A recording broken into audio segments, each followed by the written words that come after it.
ও NEET পরীক্ষার ফলে কারচুপির অভিযোগ, একাধিক পরীক্ষার্থীর মামলা কলকাতা হাইকোর্টের তরফ থেকে খারিজ করে দেওয়া হয়েছে। বিচারপতি অমৃতা সিনহা তার কি পর্যবেক্ষণ, চলুন জানার চেষ্টা করব, আরো বিস্তারিত এই বিষয়ে জানবো। অর্ণব রয়েছে আমার সঙ্গে। অর্ণব, নিট পরীক্ষার ফলে কারচুপির অভিযোগ, একাধিক পরীক্ষার্থীর মামলা তো কলকাতা হাইকোর্ট খারিজ করেছে, আজ বিচারপতি অমৃতা সিনহার কি পর্যবেক্ষণ? দেখো, বিচারপতি অমৃতা সিনহা তিনি নিজে অবাক হয়েছেন, তার পাশাপাশি ভরা এজলাসে উপস্থিত প্রত্যেককে এই মামলার গতি প্রকৃতি থেকে তারাও বিস্ময় প্রকাশ করেছেন। কারণ নিট আন্ডার গ্র্যাজুয়েট পরীক্ষার্থী একের পর একটার বেশি দুটো তিনটে মামলা ছিল। সেই মামলায় গত সপ্তাহে বিচারপতি অমৃতা সিনহার নির্দেশ মোতাবেক ন্যাশনাল টেস্টিং এজেন্সি তারা আজ রিপোর্ট প্লেস করে আদালতে, এবং সেই রিপোর্ট যখন সিনিয়র অ্যাডভোকেট ইন্দ্রনীল রায় পড়ছেন এবং আদালতকে জানাচ্ছেন, তখনই বিস্ময় পরপর আসতে থাকে। এই পরীক্ষার্থীরা তাদের কারোর 360 নাম্বার কমিয়ে দেওয়া হয়েছে, কারোর 3টে ওএমআর, এবং সেটা সঠিকভাবে অ্যান্সার কি অ্যাসেসমেন্ট করেনি এনটিএ, তাই তারা কৃতকার্য হতে পারেনি। এই অবস্থায় হাইকোর্ট হস্তক্ষেপ করুক, এই ছিল মামলা।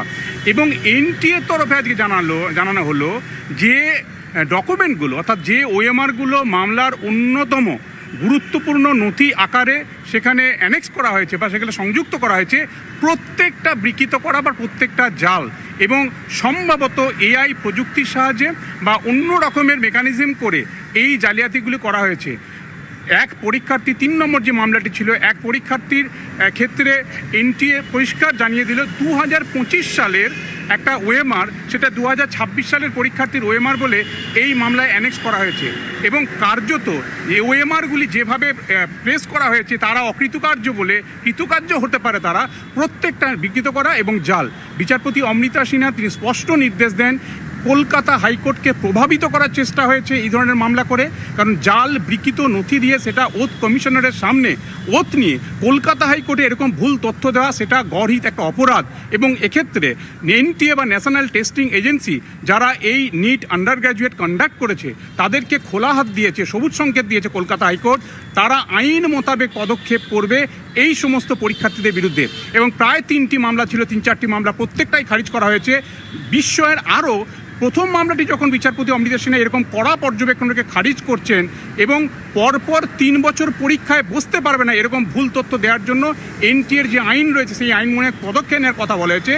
10 নম্বর আইটেম যখন আসে, যিনি ডেজিগনেটেড আইনজীবী ছিলেন তিনি মামলায় তো দাঁড়াননি, তিনি তার জুনিয়রকে পাঠিয়ে কার্যত মামলাটা প্রত্যাহার করতে চেয়েছেন মামলাটা খারিজ হওয়ার আশঙ্কা থেকে।